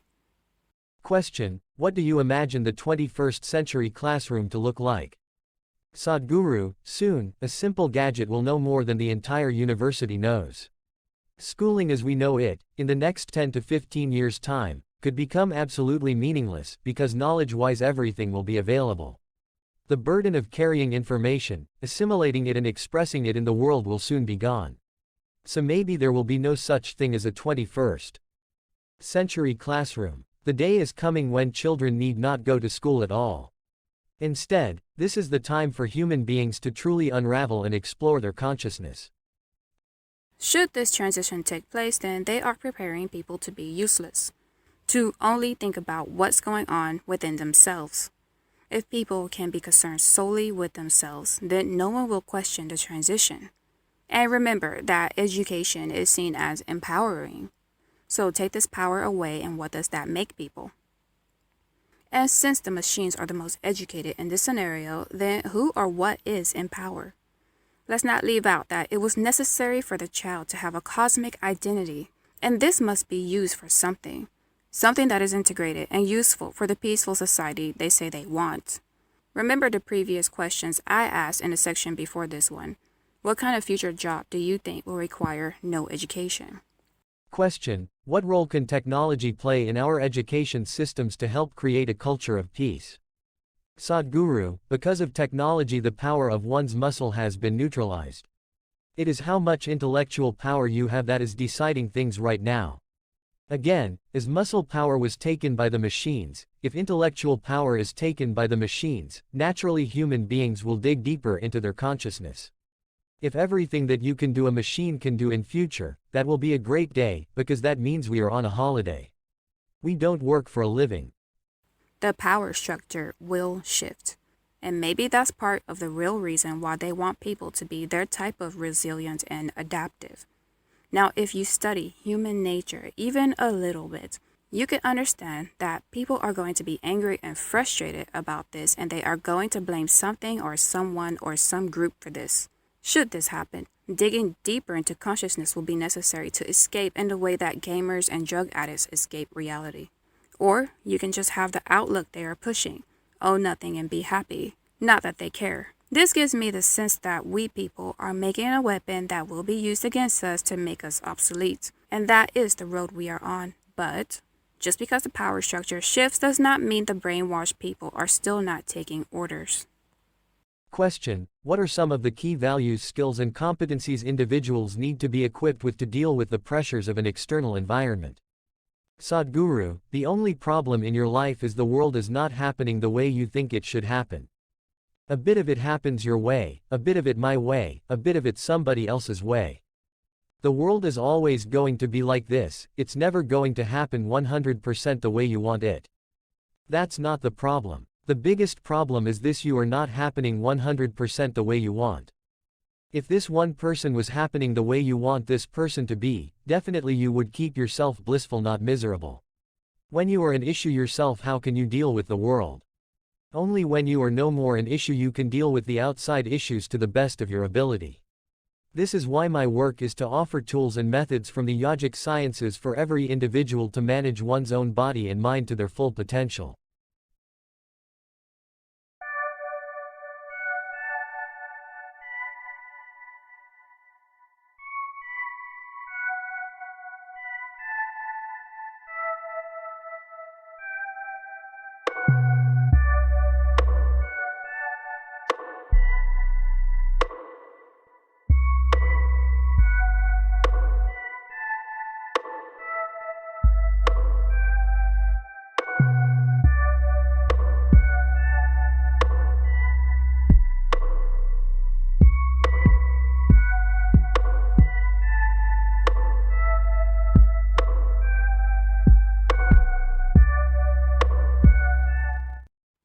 In other words, extreme dissatisfaction is ahead.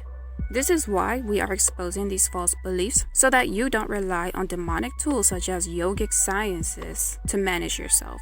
The Great Tribulation has begun and things will get worse. You are going to have faith in YAHUSHUA that he will get you through whatever you have to go through. This is not comparable to what Sadhguru is teaching. From the UNESCO website written in 2019, SEL for SDGs, Why Social and Emotional Learning is Necessary to Achieve the Sustainable Development Goals. Another article from the UNESCO website, Partnerships for Education, an initiative of UNESCO and the World Economic Forum Global Education Initiative. What is SEL? From the castle.org website vision statement, we envision all children and adults as self-aware, caring, responsible, engaged, and lifelong learners who work together to achieve their goals and create a more inclusive, just, and equitable world. And from the article again, with that growth comes a commitment to ensure SEL is dynamic and inclusive of all learners. We strive to identify and contribute to the types of educational experiences that foster personal and collective growth and well-being, especially for those our society has long underserved. We imagine communities in which all young people across race, ethnicity, family income levels, learning abilities, home language, immigration status, gender identity, sexual orientation, and other factors have the skills, relationships, and environments to thrive. Every child deserves to have rich instructional opportunities that promote social, emotional, and academic skills, and learning environments that are supportive, culturally responsive, and focus on building relationships and community. The Collaborative for Academic, Social, and Emotional Learning has been a leader of the SEL movement since first introducing the term more than 2 decades ago. Define SEL. We define social and emotional learning as an integral part of education and human development. SEL is a process through which all young people and adults acquire and apply the knowledge, skills, and attitudes to develop healthy identities, manage emotions, and achieve personal and collective goals, feel and show empathy for others, establish and maintain supportive relationships, and make responsible and caring decisions. Some of Castle's creators, founding organizations, and board members are connected to the Rockefellers, the Klaus Schwab family, and the Club of Rome, the WEF. Castle partners with many global elites, including the Bill and Melinda Gates Foundation, the Chan Zuckerberg Initiative, the Fetzer Institute, the Novo Foundation, the Patrick McGovern Foundation, as well as others. From the article, through these programs, teachers transitioned from educators into child developers. And this is why Common Core is designed to dumb down children. They have no need for individualistic thinking people who also practically know how to get along outside of the system they made. And they definitely don't need people smart enough to question them. Taking a small break from SEL, let's touch on Common Core. From an interview with the author of Drilling Through the Core, Why Common Core is Bad for American Education. The major criticism coming from the scholars is that it's lowered standards in both math and English language arts, the two parts of the K-12 curriculum that the Common Core covers, Wood told CNS News. But the math standards are set way below all of the Asian nations, and the US language arts standards are not matched to international standards, Wood pointed out. The section on math is written by mathematicians who look upon the changes as a comprehensive lowering of standards so that students at the end of high school know a lot less math than they used to and are not prepared for college-level math, he said. Students who are not prepared for college-level math will not pass their basic courses, or it will take longer. In this case they will pursue majors that are easier. The thing is, this is manipulated because it's highly probable that their teachers could have taught them properly and this would have resulted in mastery of the subject.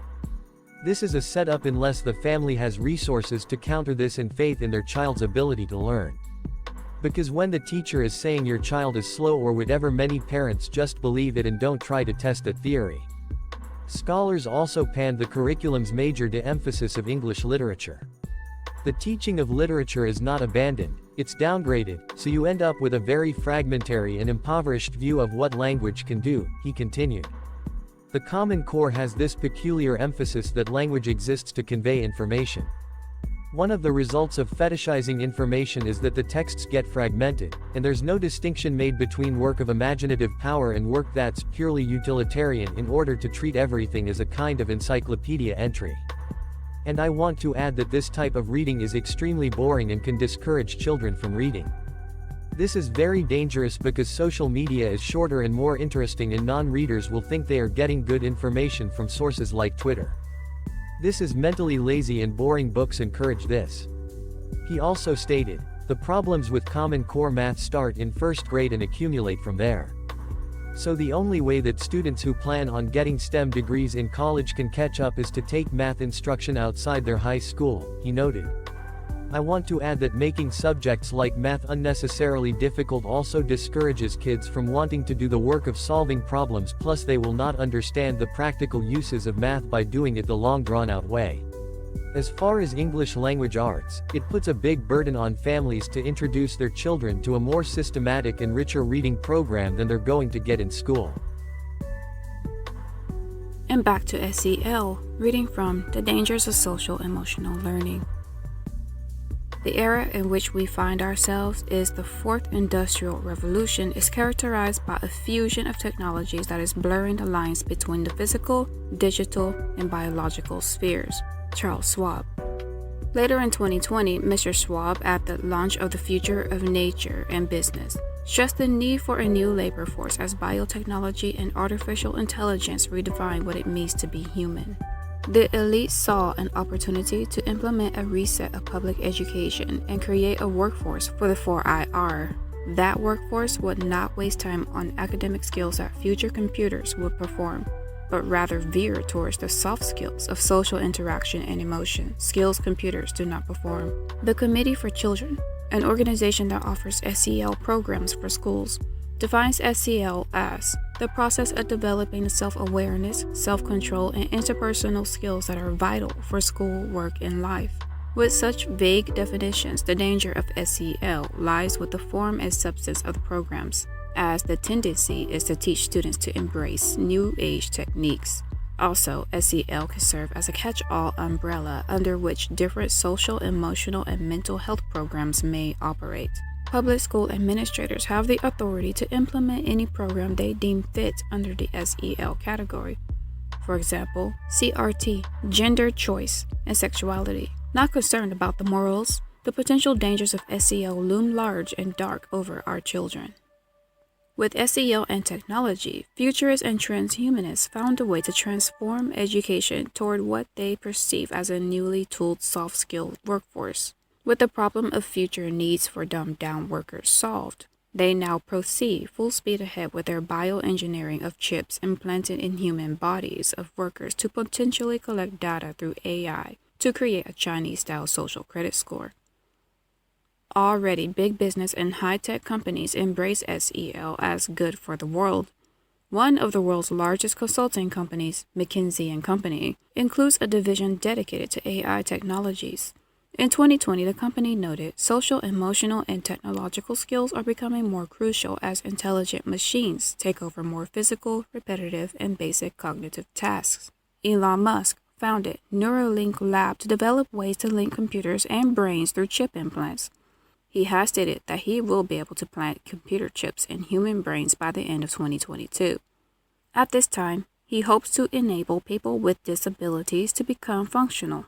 Ray Kurzweil, author of The Singularity is Now, believes technological evolution occurs as a continuation of biological evolution, where eventually AI will take over humans in the workforce. SEL curriculum is readily available on the internet to download for any institution or school. Organizations known for grooming future workers, like the Chamber of Commerce, have an SEL program. The United Nations Educational, Scientific, and Cultural Organization, UNESCO, on November 2021, released their education report 2 years in the making. The report encourages any institution with students or employees to implement SEL and AI programs. Transhumanists who desire to revolutionize public education for personal gain are humanists. They do not believe in the God of the universe, but believe that man is God. They trust in transhumanism as a means of overcoming death. They believe in bioengineering to keep them young. They promote climate change as a means of controlling people and nations. And in closing this section, I will add my own part here. They are teaching their beliefs to your children.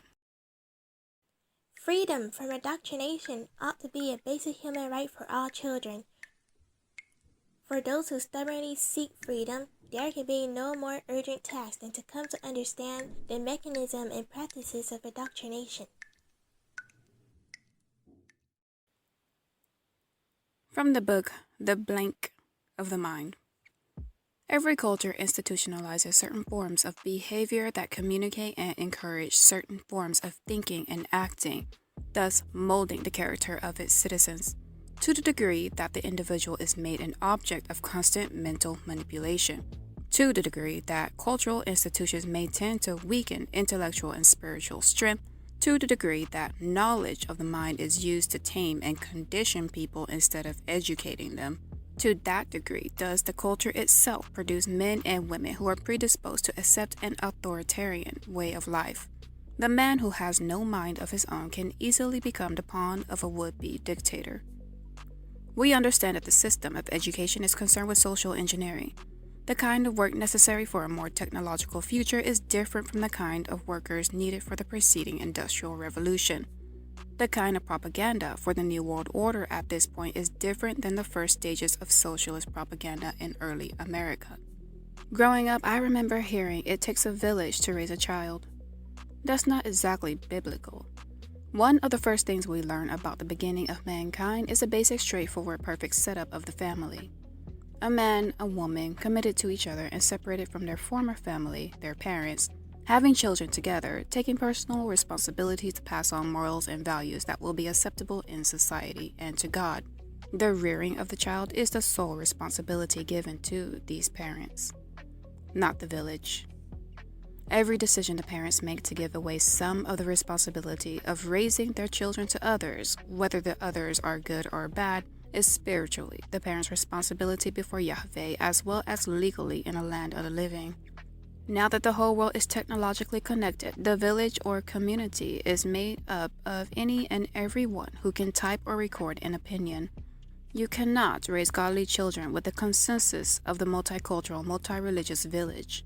This really should be obvious. This is a good example for what's to come. And if you think this is normal, then you are very much indoctrinated to a much greater extent than any safe person should be. We who are saved should not have the nonchalant attitude of someone like Elon Musk who thinks the robots and AI are bad for mankind, but will build it anyway. Take the social media challenges and trends, for example. Have you ever seen so many people follow the leader as they are doing for every single so-called challenge? Did you think that was good? The people who take part in this probably think they're independent thinkers, free, and creative, but they're actually mentally enslaved and controlled by whatever algorithm is popularizing everything you see. That's the programming. Those are tests to see how many people will do what they are told to do when they are told to do it. They don't fully think for themselves. Something else is thinking for them, and the masses are following orders. Had it not been for the order, they most likely would not have thought of doing any of those challenges, much less record them, edit them, put a soundtrack behind them, and post it onto the internet. This is the same with occult programming, by the way. One must first be introduced to the idea that they probably would never have thought to do, and then perform the action. This is being reinforced by the parents in many instances, through either their participation or lack of parental control.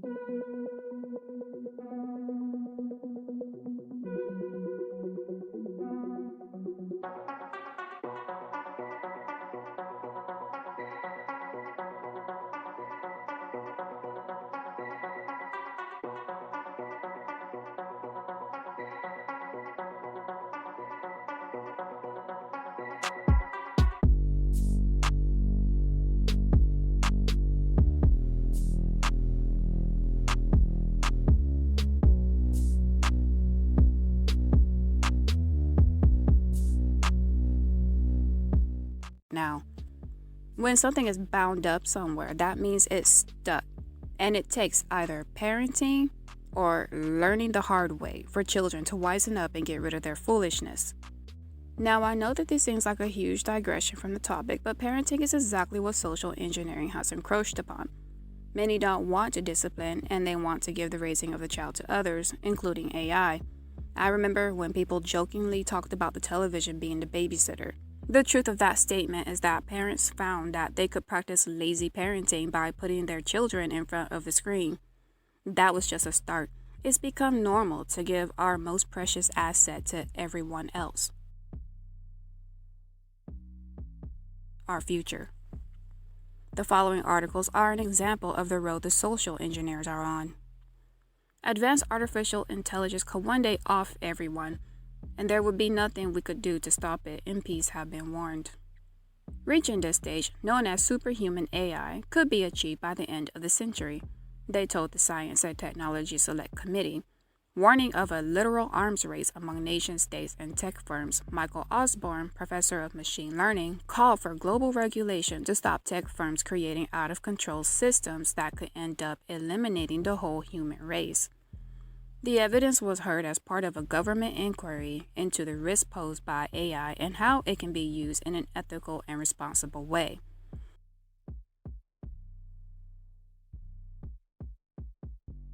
Artificial intelligence built on large neural networks are helping solve problems in finance, research, and medicine, but could they be reaching consciousness? One expert thinks it is possible that it has already happened, and so here they're saying that they are basically alive. Just as alive as you and I.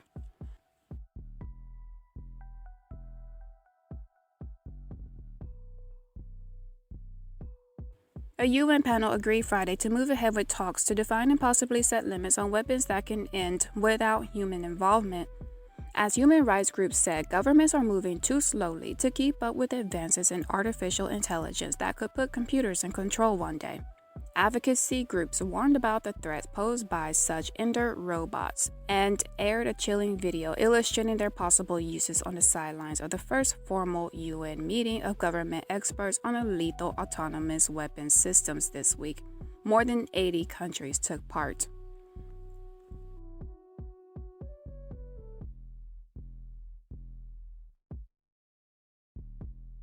Microsoft invested $10 billion in ChatGPT and said that the technology will change how people interact with computers. I believe that ChatGPT could replace 20% of the workforce as is, AI expert Dewey, head of social engineering for Ultima, told dailymail.com. ChatGPT is no fad, it's a new technological revolution. Robots aren't necessarily coming for your jobs, but a human with a robot will do. Like in the movies, which are all pre-programming, as a warning and to get you used to the idea. This isn't just a new fad like Bitcoin, NFTs, or smart contact lenses. This is happening and it's showing no sign of slowing down. Dewey continued, it won't be an overnight process where humans are automatically being replaced by robots. The first wave will be from less experienced people who are using AI tools to assist with their everyday tasks. I like the point he made about it happening over a period of time, in steps. This is how you should see all of this end-time stuff playing out, by the way, not as everything happening in a flash, but in waves or levels over a period of time. Things will be perceived as normal or normalized after some increase, and that is one good reason why YAHUSHUA will come as a thief in the night to those who have normalized everything. This horrible world has been normalizing everything, and most Christians have a false narrative. Artificial intelligence has enabled advances in decoding brain activity in ways we never before thought possible, said Farhani. What you think, what you feel, is all just data. Data that in large patterns can be decoded using artificial intelligence, she added. And the devices to decode the human brain don't have to be as invasive as a brain implant. The devices can be as non-invasive as a Fitbit for your brain. We're not talking about implanted devices of the future. I'm talking about wearable devices that are like Fitbits for your brain, says Nita F., World Economic Forum 2023. We can pick up and decode faces that you're seeing in your mind, simple shapes, numbers, your PIN number to your bank account. Surveillance of the human brain has a dystopian possibility of being used to exploit and bring to the surface our most secret self. Surveillance of the human brain can be powerful, helpful, useful, transform the workplace, and make our lives better, she said, adding, it also has a dystopian possibility of being used to exploit and bring to the surface our most secret self. It threatens, fundamentally, what our own self-identity is in some ways and threatens to become a tool of oppression. None of the things these people are talking about are holy. None of the people building them are holy. They have no ability to even be holy, so this will be used for unholy purposes only. Though they will definitely state their research on the good it can accomplish, the people, animals, and earth it can help, they will make such good claims with the mark of the beast as well. This explicitly means it's for anti-human, anti-God purposes. This may seem far-fetched now to the general public, but let's face it, they have always been planning far-fetched, long drawn-out plans to take over the world. You have heard such statements about taking over the world in fictional media so many times it seems like a joke. But it's not. The joke is on everyone who is unprepared for this because they think everything they don't understand is fake. Their plans are from Satan and are multi-generational, and this is not a problem for them. For regular people, it's a bit much. For them, it's not. This is being normalized through the youth. Babies are growing up with tablets and more tech now than ever before, and that trend is not changing. Let's not even get into the subliminal messages that are relayed on the screens and the fact that whatever research you can find from 20 years ago or more is outdated and the real research on the real effects of this will not be made public. Getting body changes surgery is normal and trendy as well. Much of the modification is straight away from the normal human look. It should be obvious that this opens a door to questioning what it means to be human and whether or not we are even the superior, most important race of beings on Earth. This has the potential to make the gender debate look like child's play, no pun intended. To understand this using your own brain, other than a pre-programming media, all you have to do is ask yourself, what's the next extreme thing to do after this one gets boring or enough people get their way? You can also read the book of Leviticus chapter 18 and 19, mark off the ones they are going against, and think of how they are going to break those laws and everything else Yahweh has set up as natural and good. This is exactly what it means to be anti-God. I have not even mentioned a schedule of substances virtually every person born gets injected with from birth to adulthood, which are helping to modify and solidify the modifications of their brain and body from every other source. Not to mention the food and products that are playing its part in all of this.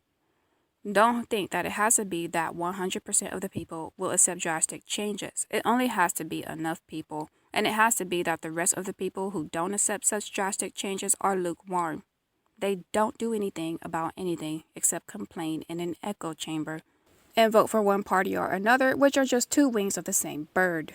Unless, of course, they mess with their beer, but thus far no child is significant enough to make enough noise and put in enough action for changes in the school and social engineering program going on there. Those same people who are boycotting this beer for the reasons they are boycotting it for are likely still sending their kids to the schools, where they are being indoctrinated with the same agenda and ideology that these people are boycotting a beer for. Antifa and BLM are not the majority, but they have done enough damage. And the youth coming up were watching. They have learned to be more rebellious from the village that influences them. They are part of the algorithm that pushes out ideologies as if what they think is important. The algorithm and those who control it have decided that it is important. Enough people are going to accept these changes and total lack of privacy easily because they don't value privacy and the trade-off is worth it. This is apart from the spiritual side of things, which I will not go into. Look at the big picture of cradle-to-grave social engineering. The education and indoctrination for young children is pivotal to this. If they don't have a place to meet for an extended period of time throughout the life of the child, then this level of social engineering is not possible. The big picture is these schools are no less than what YAHUSHUA calls them, the dens of the antichrist. A den is defined as a wild mammal's hidden home or lair. The lair of a wild, usually predatory animal. A hollow or cavern used especially as a hideout, a center of secret activity.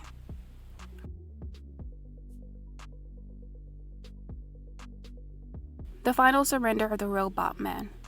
What happens to the common man in such a culture? How can we describe the citizen of totalitarian? Perhaps the simplest answer to this question lies in the statement that he is reduced to the mechanical precision of an insect-like state. He cannot develop any warm friendships, loyalties, or allegiances because they may be too dangerous for him. Today's friend may be, after all, tomorrow's enemy, living in an atmosphere of constant suspicion, not only of strangers but even of his own family. He is afraid to express himself lest concentration camp or prison swallow him up. The citizens of totalitarian do not really converse with one another. When they speak, they whisper, first looking furtively over their shoulders for the inevitable spy. Their inner silence is in sharp contrast to the official verbal bombardment. The citizens of totalitarian may make noise and utter polite banalities, or they may repeat slogans to one another, but they say nothing. Existing literature reveals that leading authors, among them H.G. Wells, Huxley, and Orwell, grow more and more concerned about the ghastly future of the robotized man.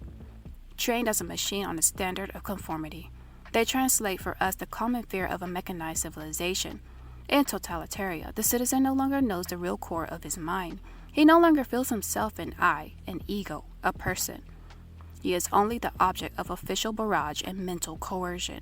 Having no personality of his own, he has no individual conscience, no personal morality, no capacity to think clearly and honestly.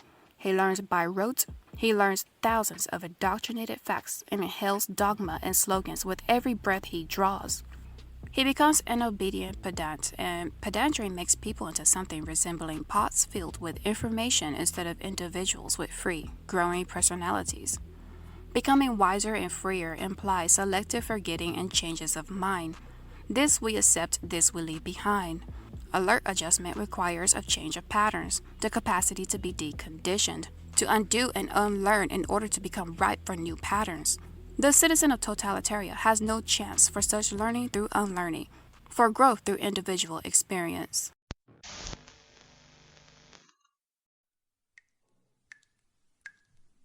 Before thinking that private school must be better than public schools, there is no NWO agenda going on there, not after religiously affiliated private school or non-religious private schools.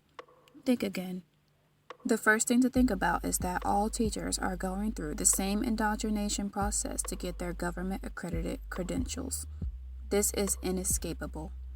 The second thing to remember is that decent individuals who will not go along with the program are being weeded out by either silencing them so they're ineffective or by losing their jobs willingly or unwillingly. The sad truth is, most people do not break out of the mold and think for themselves. And even if they understood the problem, too many are too afraid to go against status quo. And let's not forget that financial cost plays a role. No one invests so much money into a career just to be a jobless one-man revolutionary. Take a look at the fact that many private schools are admittedly teaching CRT. Since they are teaching this, then it stands to reason they are going along with other agendas and have been for some time. Some of these private schools are Christian private schools, but Christianity in America at this point is largely a lukewarm vomit joke, which is utterly useless and full of compromise. That's Christianity today, and the extent to which it matters is mostly in name. Since the church is mostly like that, then why would the schools be better? Think about it. The church has been so effective that we are in the Great Tribulation now because the world is now so evil that Yah is willing to judge it. And I already touched on the ideology that education and religion shares in America, social efficiency. There is a concept that parents must understand when it comes to raising godly children, and that's time. They say time is money, and it is. Time is also influence. The biggest resource we have with our children is time. That's why they are trying so hard to ensure they get the most time with the children. This is through various means. When it comes to influencing your child, think in terms of time. You are an influencer to your child along with everyone else who will take up the child's time.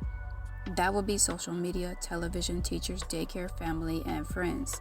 This is all competition unless you're in agreement with everything and everyone else who influences them. Modern society is engineered in a way to limit the parents' time with their children, so this means a lot of other people can have more time with your children. Modern parents are engineered to not even desire to actually parent, which takes up a lot of time and energy, because other things outside of the family are more important, such as chasing riches and dreams. Their children are like unto very good-looking pots that can never hold water in it. That's all they need to mold the child's mind, access, and time. It only takes a seed to be planted, and as long as there is time to water it, that seed will grow. Either the kids will try these ideas themselves, or accept it and live in a morally ambiguous area where they don't know right from wrong. Don't underestimate this, because it's working. We'll do an example of a breakdown of how a modern family spends their time, and it goes something like this. For a single-parent household or a two-parent household with both parents working, 7 a.m., wake up, get ready for work and school. 7:30, the children go to the bus stop, or parents go to work and drop off their kid at school. 8 o'clock, school starts, work starts. 3 p.m., school ends. 3 to 5 p.m., daycare for the kids, or the kids go home and stay alone till their parents get off from work. 5 o'clock, parents leave their work. 5:30, pick up their kids from the daycare or arrive home, and then they go to the kids' activity. 6 o'clock is activity, sports, music, etc. 7:30, the activity is over. 8 o'clock, dinner in front of TV, homework. 8:30, free time to spend with kids or alone time to wind down from a stressful day at work. 9 o'clock, get ready for bed. 9:30, bedtime. Approximately 13 hours per day, 5 days a week, your child is away from you and being influenced by everyone else, including school, television, games, and other peers who are influenced by the same things. That is about 65 hours per week they are not influenced by you, by watching you, listening to you, talking to you, understanding your ways, and you also listening to them, talking to them, and understanding them too. This is one full-time job plus a part-time job worth of time they are away from your influence per week. They spend 65 hours per week on anti-biblical, anti-life, antichrist ideologies. The biggest danger during these last days, according to YAHUSHUA, will be found in your own home. God-hating, life-hating, evil-loving, rebellious children who will turn on their parents and take the mark of the beast is going to be a reality. By not obeying YAHUSHUA and his word, the parents are contributing to their own troubles and demise. And even if you take out some of the activities and replace it with what most people do, stare at a screen, it's still a lot of undivided attention being given to the screen. According to American Academy of Child and Adolescent Psychiatry, on average, children ages 8 through 12 in the U.S. spend 4 to 6 hours a day watching or using screens, and teens spend up to 9 hours. Do your own calculation. I calculated this when I was a child and came to this realization about the importance of time on influence. And I also realized something else at that time, that it was not possible for my parent to really know me. It's because the time to put into this was not there. Some parents, many parents, are doing a great job in providing the material things, but will be truly surprised on who their children turn out to be and what they're capable of. YAHUSHUA says the betrayer will be in your own home. This includes the children. When a person is betrayed, it is only by someone they trust, and it is a shocking surprise when it happens. Society and the family, as its psychosocial agent, has to solve a difficult problem: how to break a person's will without his being aware of it. Yet, by a complicated process of indoctrination, rewards, punishments, and fitting ideology, it solves this task by and large so well that most people believe they are following their own will and are unaware that their will itself is conditioned and manipulated. And they understand that in order to undermine parental authority, they need time with your child. In fact, every moment you give your child to someone else and you are absent, you have no idea or control over what happens to your child. Time is indeed money, and the government is spending a lot of money to take up the children's time. That should be alarming. Whatever your hours are, the parents should have the most quality time with their child, not the state. Parents need to make sure anyone and anything else that influences their child is aligned with their beliefs only. The mind is a very important place that has to be protected. Childhood is an important time to build up the brain and emotions and worldview of the child, especially in a place Yahweh says is worse than Sodom and Gomorrah, which is America. And this is only going to become more evident as time goes on. Parents who take these things seriously are able to protect their child from a lot of unnecessary trauma and contribute more to raising a godly child. We know that in the end, it is up to the child what they choose. When you have to give an account for your parenting, you should be able to say you follow His word with wisdom and understanding. YAHUSHUA says to take your children out of the dens of the antichrist. I was instructed to make this video, to do my research and pass along this message. This message is for those who are saved. I advise you who belong to YAHUSHUA, even if you're still using the Greek name for the Messiah, to pray for Yahweh to lead you and your family on how to do this. Go and do your own research on this, as this video only scratches the surface of this topic. And about using the Greek name for the Messiah, YAHUSHUA says it is getting more dangerous for his children to continue to use that name and go to the Sunday churches, so I remind you that he wants his people to use his sacred Hebrew name and obey the Sabbath, which is not Sunday, it is Friday evening to Saturday evening. I will not go into detail about that here.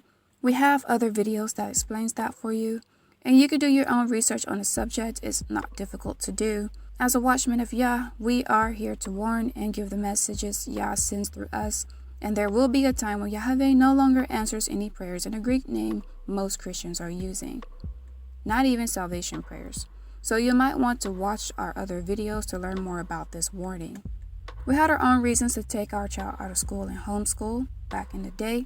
The main one was food related.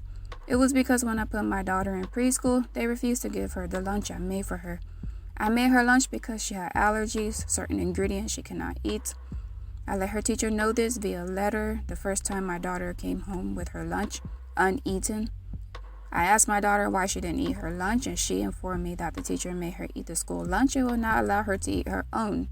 So I sent the letter along with my daughter to school the next day, so that when the teacher checks her bag, she would get the message. She also came home with some mystery cookies. I call them mystery cookies because there was no ingredients on this bag of cookies, and because I didn't know what was in it, I had to throw it away. She has several bags of these mystery ingredient cookies. I guess the psychology behind that is thinking that the parent is now going to have to give those cookies to the kid, and I wasn't going to give it to her simply because I don't know what was in it. So within the first week, I ended up withdrawing my daughter from that school. So my husband and I discussed it first. He knew what was going on throughout that time period, and we decided to withdraw her and just homeschool our kids. It turned out I was doing a pretty good job teaching them, and I was teaching super basic things like reading, writing, numbers, basic math. So we decided to continue on with that. I never thought about homeschooling before that point. What I was doing up to that point was preparing them for school, nothing else. My mom did the same for me, and by the time I got to school, it was really easy for me because my mom taught me beforehand, and that's what I was going to do for my own kids. I was not sure how to go about homeschooling, so I did what I knew how to do first. I did an overwhelming amount of research and learned all about homeschooling. Then I ordered a catalog full of curriculums and books. So I ordered the books and began. Nobody supported our decision. We got a lot of discouragement, mockery, and doubt from them. That's why we don't tell anybody anything. When you are doing the right thing, it may not make sense to others. Regardless of if you have supportive people in your life, when you decide to do this, you need to stick with it. After we made that decision, we found out a couple of years later through a prophet that YAHUSHUA wanted his children to take their children out of the dens of the antichrist. That's the words he used in that prophecy. So it turned out we were on the right track. We were happy with that. Fast forward to 2020. That's the year I was instructed to make this video, and it's now 2023, and I have finally finished it. And this is what YAHUSHUA is telling his people to do. When you decide to do this or anything else that YAHUSHUA says to do, remember, do not look to your left or your right to see if your brother or sister in YAHUSHUA is following his instructions. You look only to YAHUSHUA HaMashiach and follow his instructions. They are for Yahweh's honor and glory and for your and your own kids' good.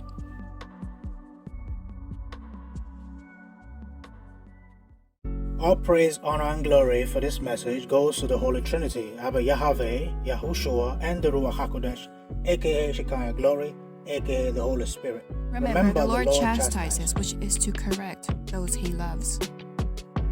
If this message is a blessing to you, like and subscribe and share with someone you love.